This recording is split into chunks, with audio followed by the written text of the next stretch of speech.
señores invitados están anunciados y gozan de la bienvenida de mis oyentes. Muy buenos días. Comienzo por usted, economista Jaime Carrera.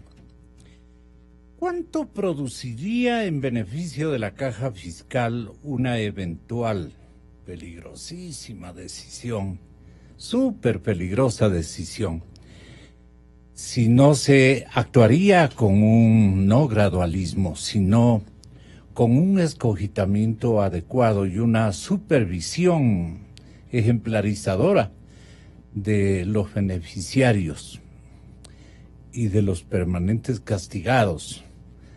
Con una decisión de esta naturaleza, suspender los subsidios, comenzando por las gasolinas, y el gas, que podrían servirnos como alternativa de análisis.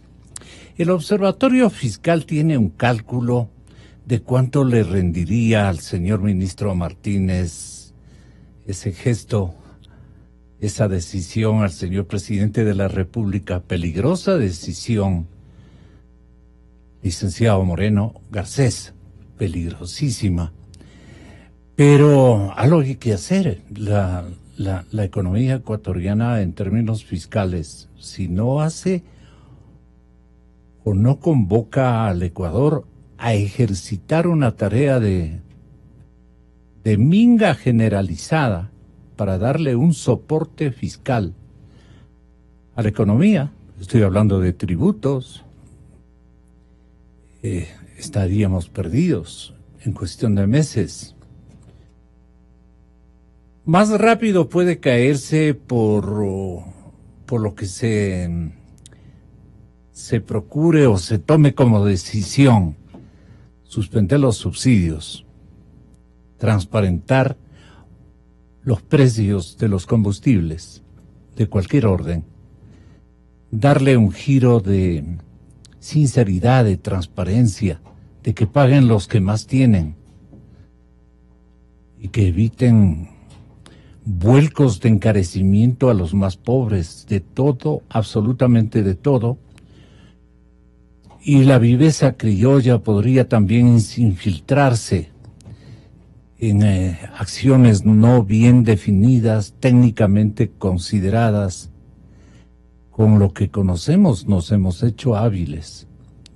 Y lo peor es que estamos enseñando a nuestros hijos a que hagan las mismas habilidades que las que hemos venido haciendo nosotros durante esta temporalidad de rateros que han predominado en el ejercicio del gobierno nacional y de la mismísima asamblea y de tanta institucionalidad corrompida. Me quedo hasta ahí, pero es importante decirlo. Jaime Carrera, ¿qué presume usted podría estar aconteciendo si es que eliminamos los subsidios a los combustibles? Muy buenos días. Buenos días, Gonzalo. Gracias a la invitación. Gusto estar aquí con los compañeros de panel. Bueno, lo que yo presumo, ya lo presumen todos, pero permítame hacer una breve historia del tema de los subsidios. Durante los últimos 50 años, el Ecuador ha estado girando en torno al petróleo, todo el tiempo. Y en estos 50 años se ha consumido gran parte de la riqueza petrolera en subsidios. El petróleo es un patrimonio del país. El patrimonio del país no debe gastarse, debe ahorrarse, no consumirse. En los últimos 11 años, el valor de los subsidios a los combustibles llega a la cifra de 45.000 millones de dólares. Y tengo que repetir esta cifra. En los últimos 11 años, el subsidio a los combustibles llegó al valor de 45.000 millones de dólares. Ese valor de subsidios es superior al total de la deuda externa, que este rato es cerca de 35.000 millones. Ese valor de subsidios es superior a lo que en 11 años se ha entregado a educación, que son 39.000 millones de dólares. Ese valor de subsidio es más del doble de lo que se entregó a salud en 11 años, que son 18.000 millones de dólares. Luego de este recuento de cifras que son cuantiosas, ¿Qué hace el Estado en este momento, Gonzalo? Sería bueno que quienes nos escuchan, y estamos aquí en el panel, o la sociedad en general, yo creo que el gobierno debería hacer un tour por el Tesoro Público. En este momento, en julio, los ingresos del Estado son alrededor de 1.400 millones de dólares por tributos y por petróleo. De esos 1.400, la mitad se va en sueldos, 700 millones de dólares. Como 500 millones se van en el pago del servicio a la deuda, intereses y amortizaciones, 1.200, le sobra 200. Para los gobiernos seccionales se necesita cada mes como 250 millones de dólares. Ahí ya le falta 50. Luego hay que pagar el bono de desarrollo humano, hay que pagar transferencias, hay que pagar a las seguridades sociales, hay que pagar algo de inversión. Esa es la realidad del país en este momento. Ahora bien, ¿qué tiene que hacer el gobierno? No el gobierno, la sociedad ecuatoriana, Gonzalo. Reducir los subsidios a los combustibles tiene un menor costo en perspectivas de desarrollo del país que no hacerlo. ¿Por qué? Porque tener cuentas fiscales equilibradas, una economía sana, es la única vía para generar trabajo y prosperidad en el país. Para tener una economía sana y cuentas públicas en orden, es imperativo reducir los subsidios. No hay otra alternativa. Reducir los subsidios es políticamente correcto, o debe ser políticamente correcto. Es socialmente necesario y es económicamente indispensable, que tiene costos, sin duda que tiene costos, pero en estas circunstancias del país hay pocas opciones o casi no hay opciones. Yo creo que el Ecuador debe madurar en este sentido y encontrar consensos, no por el gobierno ni por nada, sino por el futuro del Ecuador. Si el Ecuador quiere liberarse de la dependencia del Estado y ejercer sus propias libertades, es responsabilidad individual y colectiva asumir esas responsabilidades, pero no se puede, el patrimonio del país, que es el petróleo, no se puede dilapidar. Le voy a poner un ejemplo, Gonzalo. Ecuador comenzó a exportar petróleo, a producir petróleo alrededor de los años 70, 72. En la misma época comenzó a exportar petróleo Noruega. Entre el 72 y el 90, Noruega hacía lo mismo que Ecuador. Se gastaba el dinero del petróleo. ¿Cuál era la consecuencia? Atraso permanente. En 1990 Noruega dijo: yo no puedo continuar así, porque mis vecinos están avanzando más de lo que yo avanzo como país.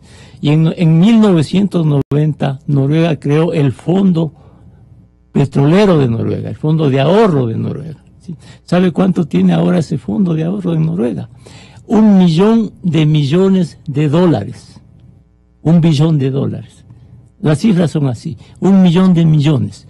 Ese fondo se invierte en 77 países y en 9.000 empresas del mundo.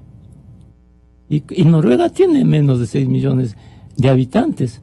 Nosotros, luego de 50 años de consumir el petróleo, ¿qué tenemos? El 60% de la población activa en el desempleo y subempleo. 5 millones de personas. Casi 4 millones de pobres. 1/3 de la población de pobres. Eso asumiendo, Gonzalo, que uno deja de ser pobre porque gana por encima de los $84 al mes. ¿Acaso aquí no es pobre alguien que gana $90 al mes o vive con $90 al mes? Con $100 al mes es pobre. Con $200 al mes es pobre. Con $300 al mes es pobre. Si el país continúa produciendo $500 al mes, aquí no habrá trabajo ni prosperidad.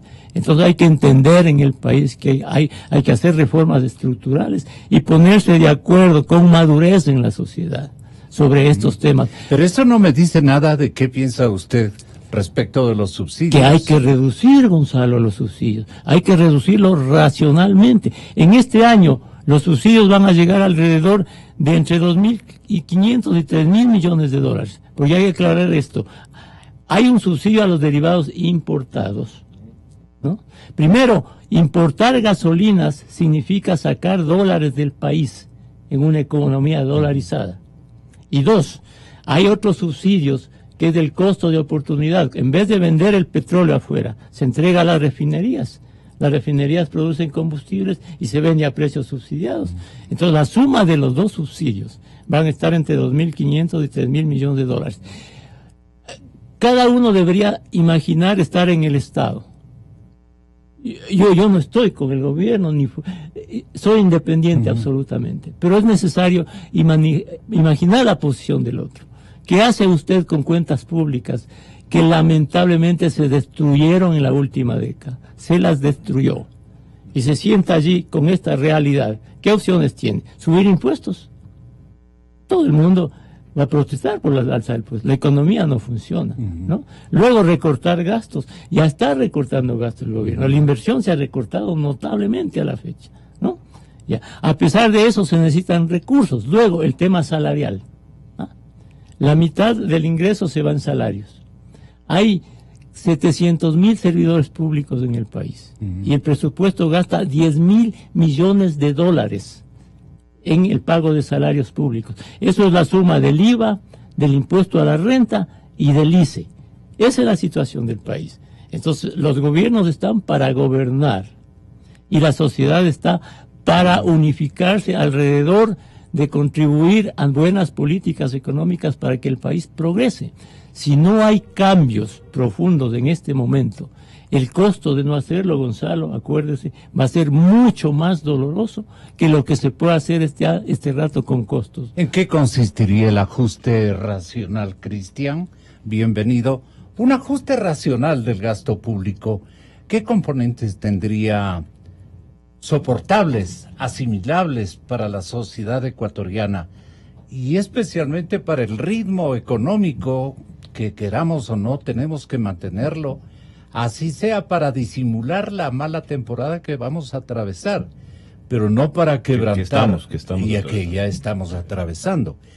En la empresa privada media y pequeña, ¿qué sienten ustedes si es que el gobierno toma decisiones heroicas que le perjudiquen en imagen, pero que le hagan ganar en fortaleza económica? Yo respondo, si es que mi fortaleza económica en el manejo de esta estación de radio y televisión digital es frente a mi familia, que somos los únicos accionistas, es sorprendentemente buena. Digo así, ¿no? Me van a perdonar cualquier ejercicio de recorte, pero por mantener, por ejemplo, actividad, trabajo, volumen de ocupación, ¿no? Por ahí es la cosa. Cristian, bienvenido, muy buenos días. Gracias, buenos días, un cordial saludo a todos quienes nos escuchan y para mí, como siempre, un gusto estar con ustedes. Gracias. A ver, mi estimado Gonzalo, primero le volvería a hacer una pregunta a usted con este escenario económico que estamos viviendo y lógicamente siendo una empresa familiar. ¿Ustedes van a invertir como medio? Estamos invirtiendo. Están invirtiendo. Y con la nueva ley, ¿van a considerar ampliar, por ejemplo, poner otra radio, ampliar su capacidad instalada? No, muy complicado. No creo, ¿no es cierto? Muy complicado. Eso pasa en el 95% del tejido empresarial, al que nosotros representamos, que son las pymes. Entonces, primero, la primera gran reflexión es que este tema de la ley, digamos, que entiendo el día lunes se va a aprobar, no va por ahí el tema de activación de empleo.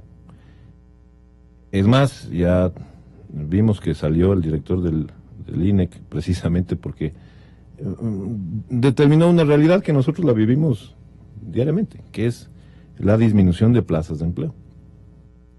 Si a esto le sumamos que en la ley la expectativa está que existan unas inversiones de un sector privado determinado y que sumen cerca de 9.500 millones de dólares, yo creo que eso, solamente eso, nos da 3 veces el ingreso de lo que se pretendería disminuir quitando los subsidios. Entonces, nuestra reflexión es, creo que esto está precisamente para el debate, para el análisis exhaustivo. Yeah. Yo creo que este no debería ser el momento Yeah. para tratar un tema de subsidios. Le voy a contar por ¿Para qué. qué se presta la temporalidad? Yo creo que hay que tener claro que hay un proceso en donde se va a aprobar la ley, un proceso en donde esperamos se concreten estas inversiones que dinamicen la economía, un proceso en donde debe existir encadenamiento productivo y la obligatoriedad, de alguna forma, que está en el reglamento ahora del veto, de generar empleo. Y luego veamos qué pasa en el siguiente año. Entiendo que el problema es fiscal, es un problema caja, es un problema que no existe recursos. Nosotros hemos presentado propuestas alternativas, como por ejemplo bajar la tasa de interés, generar capital de riesgo. Con esto obviamente se dinamizaría la economía, pues seguimos teniendo tasas de usura, ¿no? Pero Gonzalo, ¿cuál es el problema? El tema de la focalización de subsidios, sería bueno hacer o actualizar los estudios existentes. Por ejemplo, si hablamos de gas licuado de petróleo, el gas, ¿no es cierto?, afecta al quintil 1 en el 18% si quitamos los subsidios. La gasolina super y extra, obviamente está concentrada en el 67% del quintil 5. Pues claro, hay una diferencia, digamos, entre el impacto. Pero ¿qué pasaría? Aluda al quintil 5, si es tan amable. Bueno, ¿Quiénes estamos ahí? Evidentemente gente que tiene un nivel de ingreso superior a la media, digamos, o llegando a la media, que tiene empleo y que tiene, digamos, las posibilidades de cubrir la Seguridad canasta financiera. básica, ¿no? Básicas. Exacto. Que no tiene riqueza, pero que tiene la posibilidad de cubrir las necesidades básicas. Pero el sector más importante, más afectado, quitando el subsidio, sería el transporte con un 55% de su costo total. Seguido de la generación eléctrica con un incremento del 44% del costo total por la importación de diésel en generación eléctrica. El sector de la industria se perjudicaría en casi un 9%. Y dentro de esta industria hay industrias que se afectarían en mayor proporción. Por lo tanto, le doy un ejemplo, los costos de fabricación de productos minerales no metálicos subirían en el 50%, la elaboración de azúcar un 30%, los de elaboración y conservación de camarón un 13%, los productos de madera un 11%. Estas alzas, al contrario, pueden provocar la quiebra de empresas y aún más desempleo. En el sector agrícola, mi estimado Gonzalo, el incremento por la eliminación de subsidios sería del 7%. El sector pesquero, un incremento de los costos del 63%. Otro sector importantemente afectado sería la silvicultura, con un incremento del costo del 20%. A los otros servicios cerca del 2%. En los hogares subiría un 3%. Es decir, que el quintil más pobre debería pagar aproximadamente $8 adicionales al mes. Esto, digamos, nos pone en un escenario en donde sí efectivamente hay que discutir. Nosotros consideramos que el momento en el que vive el país, y que por Dios no somos culpables quienes no estamos en este medio y quienes nos escuchan. Nosotros hacemos lo que tenemos que hacer, producir, generar empleo. La falta de política pública, lo que se nos robaron también, ha logrado determinar que necesitamos generar más ingresos en la caja. Pero el costo, yo digo, estamos ya con un tema complicado. Yo creo que hay que hacer todos los esfuerzos necesarios. Creo que hay que tratar este tema algún rato, hay que ya tomarlo con la consideración. Pero este momento no es este momento no, adecuado. Gonzalo. Y lo otro, bueno, si lo vamos a ¿Qué hacer. quebrantaría el momento si es que Yo tomamos creo esa que decisión? el tema es más que técnico-político. Y nosotros creo que incluyendo a las Pero pymes. ¿con quién se queda el presidente? ¿Prefiere a quién el presidente? ¿Cuáles son los estamentos Yo más creo que vulnerables el que tema él es simple, tiene que ¿no? defender? Aquí Porque hubo- es de capital humano. No se esto. olvide cuando hubo este tema de la famosa subida de combustibles. Sí. En la época del presidente Bucarán y don Lucio Gutiérrez. Y veamos qué pasó, ¿no? O sea, no es un tema de agorero del desastre, por favor, sino Sí. al revés. Yo creo que el tema tiene que enfocarse Tiene con la seriedad que del caso. decir, deme a los Gonzalo, periódicos hagamos de mesas esas de fechas. diálogo, ahora que el gobierno tiene la apertura al diálogo, hagamos las mesas de diálogo necesarias, actualicemos la información, veamos cómo se puede focalizar los subsidios, que las personas que más tengan, paguen más, por supuesto que es un tema que nadie va a estar en desacuerdo, que no se afecte a la clase trabajadora, al pueblo, que no se afecte al sector productivo. Yo creo que el tema tiene que ser tratado con esa seriedad y que se dé a poco. Yo creo que las medidas tienen que ser inclusive vigiladas gradualmente. Si algo nos va mal, es como cuando usted tiene un barco. Si le va mal, tiene que cambiar el timón para algún lado.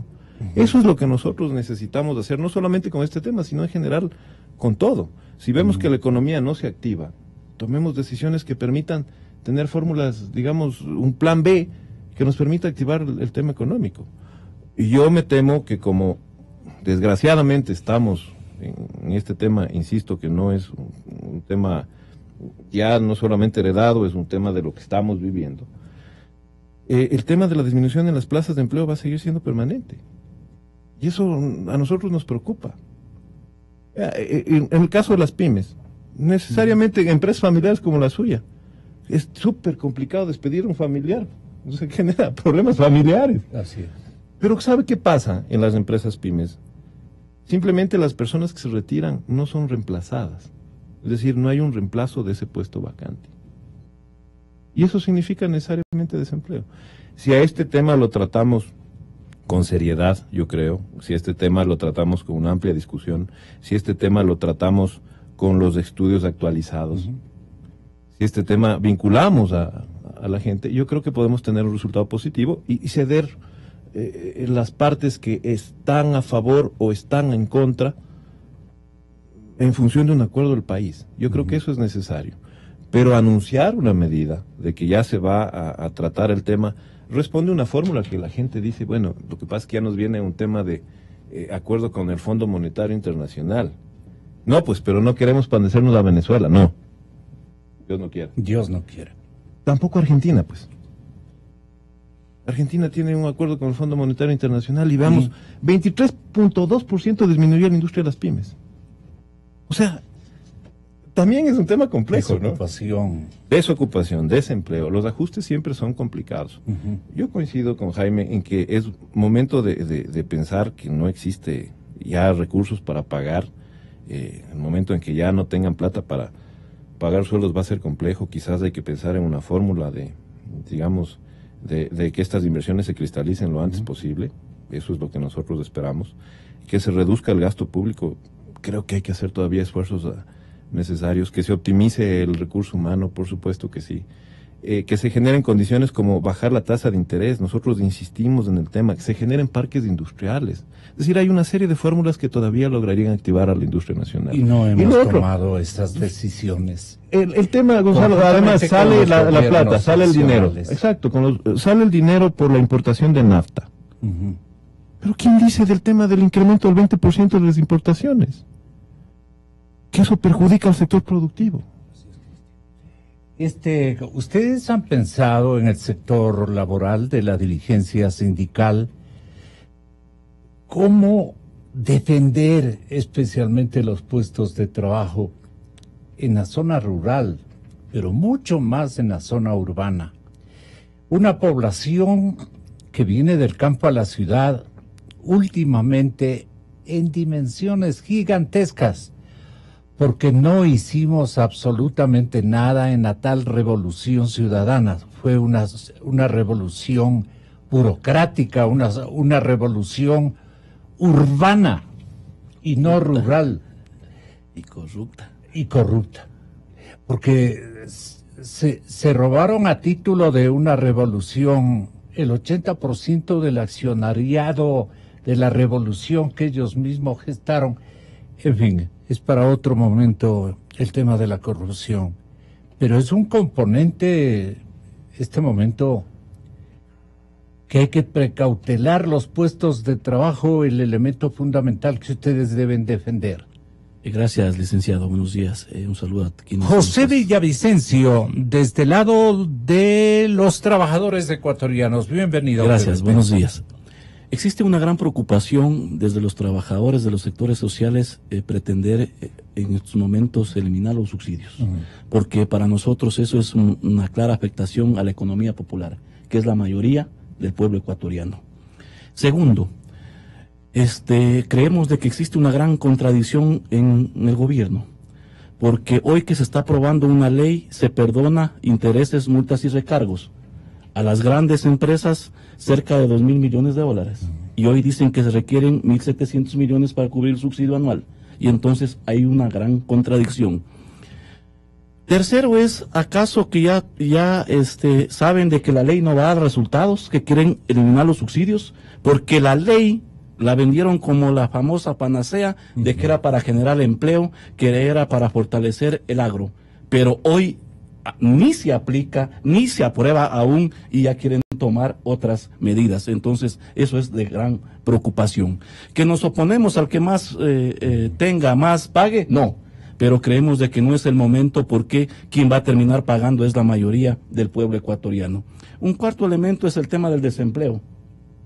Aquí no, los trabajadores, los dirigentes no luchamos porque solo se garantice el empleo a quienes hoy tienen, que de la población económicamente activa solo 3.3 millones de ecuatorianos tendrían un empleo adecuado. Decir esto, que tienen un salario, que tienen el derecho a la jubilación, que tienen seguridad social, o sea, todo lo que la ley les establece. Pero cerca de 5 millones de ecuatorianos de la población económicamente activa no tienen un pleno empleo, están en su desempleo o están en la desocupación buscando empleo. Y entonces hay que ver los mecanismos para que esto se dé. Y entonces eliminamos los subsidios, más allá que sean focalizados, se va a afectar. ¿Cómo van a hacer entonces con la mayoría del pueblo ecuatoriano que así gane 200, 300 dólares, que así se decía, sigue siendo pobre porque no le alcanza para subsistir? Frente a eso, entonces, se ha dicho... ¿Cuáles son los estamentos más vulnerables que ustedes ven existen en esta coyuntura laboral, en las ciudades y en los campos? Usted daba un elemento muy importante. ¿Por qué ha crecido el desempleo en la ciudad? Porque más del 70% ha emigrado del campo a la ciudad, que frente a los 10 años de la mal llamada Revolución Ciudadana, lo que se encargaron de hacer en el campo es solo poner arete o grillete al ganado, pero no establecieron políticas en el tema de fortalecer el agro. Para resolver dos temas que nosotros planteamos son fundamentales, el empleo y la producción. Sin embargo, eso no ha existido. Entonces, hoy en la ley dice que se va... ¿Este es un momento para defender a la empresa? ¿O es un momento para defender el trabajo? ¿O es un momento para defender a los trabajadores y sus ingresos? Es un momento para defender al pueblo ecuatoriano.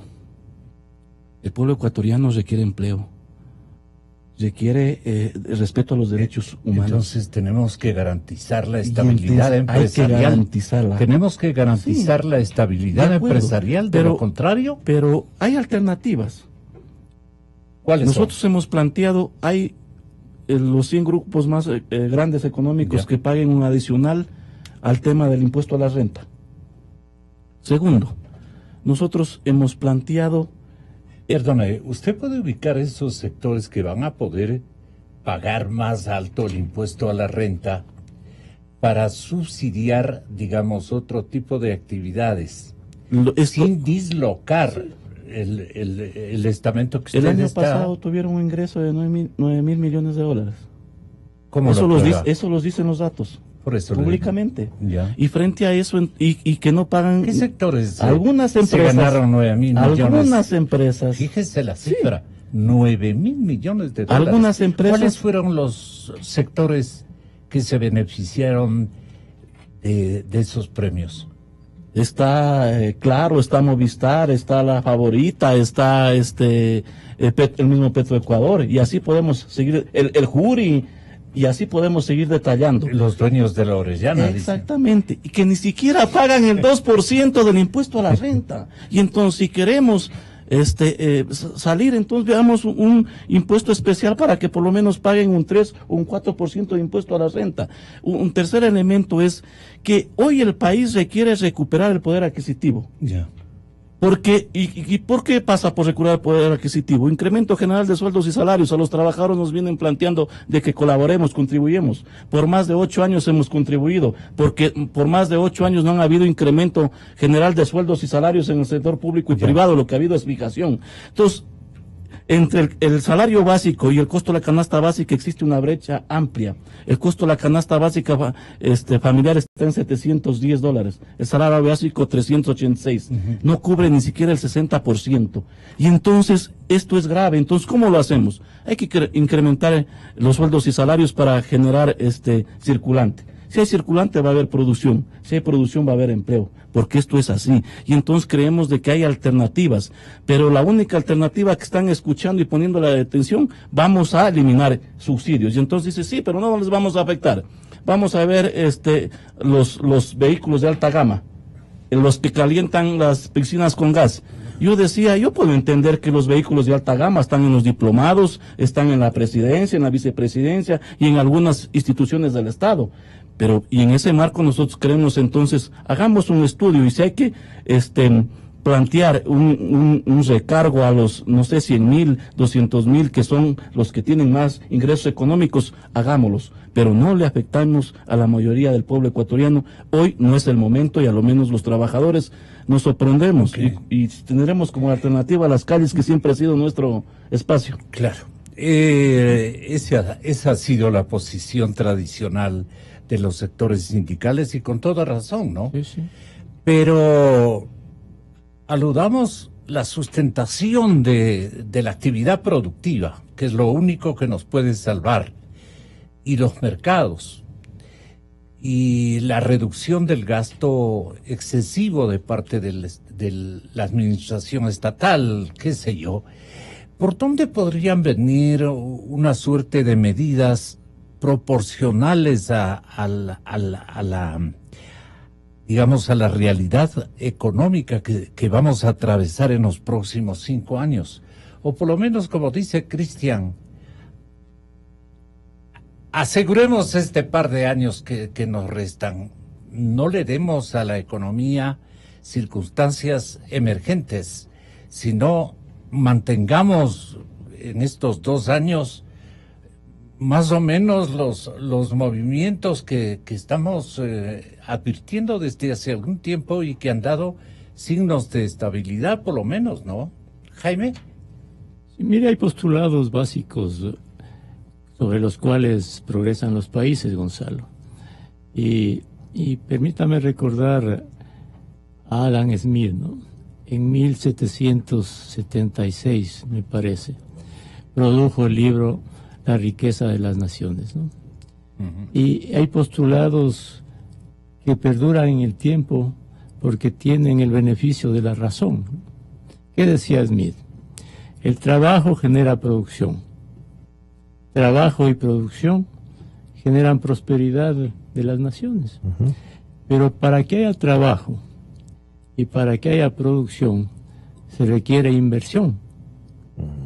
Y para que haya inversión se requiere una economía sana y equilibrio de las cuentas públicas.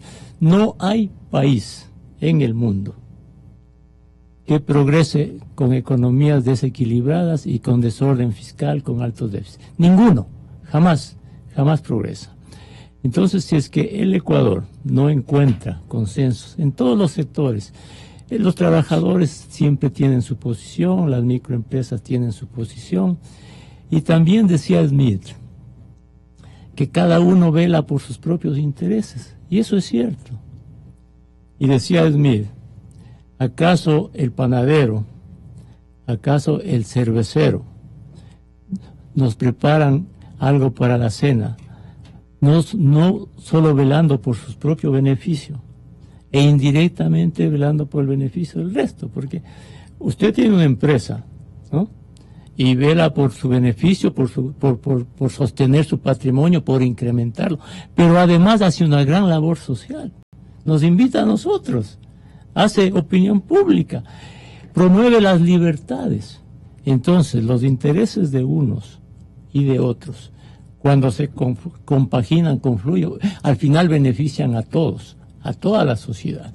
Eso es lo que tiene que hacer el Ecuador, Gonzalo. Entonces no hay manera, definitivamente no hay manera. Ese es el círculo virtuoso. Hay cosas básicas que tienen que hacer los países, sobre los que todos debemos estar de acuerdo. Y eso significa economías sanas, cuentas equilibradas, un entorno adecuado para invertir, y no hay que confundir, Gonzalo. Si alguien dice que va a venir inversiones, el Ecuador necesita cuantiosas inversiones, solo con una simple relación. Si con el capital que hoy tenemos y producimos 100.000 millones de dólares, tenemos casi 5 millones de personas en el desempleo y en el subempleo en su concepción amplia, que el empleo no remunerado, todas esas historias. Son 5 millones de personas. Si con ese capital tenemos ese segmento de trabajo, para que esa gente tenga trabajo y condiciones de vida, necesitamos grandes inversiones. Pero la inversión no hay que confundir con el ingreso a las cuentas públicas. La inversión lo que hace es dinamizar la economía, y a través de esa dinamización pueden haber más ingresos para el Estado, a través de los tributos. Entonces, no se puede decir que van a ingresar 9.000 millones y son 3 veces lo de los subsidios. Las cosas en concepto hay que tenerlas claras también, porque si no se tienen claro al menos 2 conceptos, las políticas van a ser erradas en el país. Las inversiones, perdonen por el tiempo, las inversiones, Cristian, los dueños de las inversiones, los dueños del dinero, si no traen el dinero, no le acercan a la producción este instante, no activan la economía este instante, después se van a arrepentir, porque van a destruir mercados, la demanda va a ser de corta dimensión y de una durabilidad impresionantemente dramática. Ya hemos pasado estas temporalidades donde se anuncian crisis, donde se anuncian recesiones, temporalidades de inercia económica, y nos ha costado muchos años recuperarnos. Este es el momento de apostar a las inversiones si queremos sobrevivir adecuadamente. No sé qué le parezca a usted, Cristian. De acuerdo, Gonzalo, solamente algunas precisiones de lo que decía Jaime. Primero, no solamente somos microempresas, somos micro, pequeñas y medianas empresas. ¿A quienes representamos? Ese es el Ecuador, dice usted. No, en general, la actividad. Mencionaba que siempre tenemos posiciones, digamos, particulares. Lo segundo, el concepto está claro. Yo no he mencionado que los 9.000 millones de dólares van a ingresar a las cuentas fiscales. Estaría haciendo un anuncio como tipo de Brecht. Es decir, que vengan las coimas y que financien al Estado. No, al contrario, lo que digo es que hay que dar el tiempo necesario para que se cristalicen estas inversiones que todos esperamos, de manera que se posibilite obviamente una mayor recaudación y dinamice la economía. Y esta dinamización de la economía ayude a la recaudación en las arcas fiscales. ¿Qué reglas reclaman los inversionistas, Cristian? Bueno, seguridad jurídica. Yo creo que el tema también de la política pública clara, de disminución de los costos de producción, de financiamiento, digamos, más económico, de poder recuperar el tema del impuesto a la renta, por ejemplo. Entonces, yo creo que son temas que se han considerado de alguna forma a ese segmento en la ley. Lo que me preocupa es lo que decía Jaime también. Si hay un tema de trabajo, producción e inversión, pero hay un tema que también se llama disminución de la demanda agregada interna. Y eso se traduce en disminución del consumo. Y lo que estamos viendo es que si no hay consumo, no hay activación del sector productivo y por lo tanto esa decrecimiento de la producción significa también desplazamiento de mano de obra. Si le sumamos más costos a lo que estamos viviendo, evidentemente lo que vamos a generar es que esta disminución en el consumo debe a una consecuencia en desplazamiento. ¿Cómo garantizan los trabajadores el consumo, José? Teniendo recursos. A ver, nos parece obvio, ¿no? que este tema necesita un gran debate. No se puede tomar las cosas a la ligera. Yeah. Segundo, nosotros... ¿Qué tenemos que debatir? Perdone, para ir al grano. Teniendo claro, a ver, ¿a quién se pretende subsidiar o eliminar los subsidios focalizados, como llaman? Correcto. Segundo, ¿cuánto le va a beneficiar al país? Tercero, nosotros... En términos de demanda. Sí, en términos de demanda. Tercero, el tema es de que hay otras alternativas. Aquí decía el economista, hay 700,000 servidores públicos. Cerca de 40,000 servidores tienen jugosos salarios, 6,000, 7,000, 8,000, hasta 14,000 dólares mensuales. Nosotros no estamos planteando vótenles, reduzcanles el salario. A 10 salarios básicos del sector privado se estarían ahorrando $600,000 anual. Y entonces hay otras alternativas, pero el Estado, el gobierno... Denos unas no dos quiere. alternativas. Estoy planteando una, del tema de reducción de salarios. Segundo, el tema de invertir en la pequeña y mediana industria. Ahí se genera empleo. Tercero, el campo. Volver al campo, hay que poner los ojos al campo. Ahí para generar empleo y producción, ahí vamos no llenar las ciudades. Exactamente. Pero demandas. Si no tenemos políticas claras y hablamos desde el escritorio y no bajamos a pisar en tierra firme para ver qué mecanismos requerimos y cómo actuar, que el campesino, el obrero quiere capacitación, lo que decía Cristian, establecer políticas de préstamos a largo plazo y a bajos intereses, para que el campesino, el pequeño, pueda hacer su préstamo y poder invertir, garantizándole la producción a través de diferentes mecanismos de capacitación y otros elementos que le compete al Estado o al gobierno hacerlo. Si no hacemos esto, vamos a seguir en estos debates, y entonces hacemos lo más fácil, que los responsables, que no tienen nada que ver, que es la mayoría del pueblo ecuatoriano, paguen la crisis. Otra alternativa, y recuperemos lo robado. ¿Qué estamos haciendo para recuperar lo robado? Ahí está. Si recuperáramos solo un 25%... Ustedes se han ganado aquí un puesto de por lo menos una hora para la próxima semana, que me permite invitarles para complementar. Un 25% de lo robado no necesitamos tomar ninguna medida económica. O sea, eso es todo. Solamente con un 25% de retorno de lo robado nos evitamos todo paquete económico. ¿Qué le parece? Solamente como oferta, y nos vemos la próxima semana, Jaime. Es un buen deseo que debería hacerse, pero aún así, Gonzalo, digamos que recuperamos lo robado ahora, $2.000 millones. Y se roban de nuevo. No, ese va a ser un ingreso por una sola vez. Y después, pero si lo invertimos, entonces necesitamos que sigan robando para seguir recuperando. No. Necesitamos cambios estructurales que sostengan la economía. Yo creo que debe haber un acuerdo nacional en ese sentido, porque hemos perdido 50 años en esto, Gonzalo. 70s boom petrolera, 80s y 90s crisis, otra vez 20 años de los 2000 en boom petrolero, y otra vez regresamos a lo mismo. El Ecuador necesita sentarse a ponerse de acuerdo para que el país no siga en esta dirección. Nuestros activos en los 50 años se han robado como el petróleo. Serán bienvenidos la próxima. Gracias, muy amable. Me comprometen presencia porque esto tiene que continuar. Encantado. Creo que los cuadros que invité ahora son los correctos. Gracias, Jaime. Cristian, muy amable. Muchas gracias, José. Feliz fin de semana.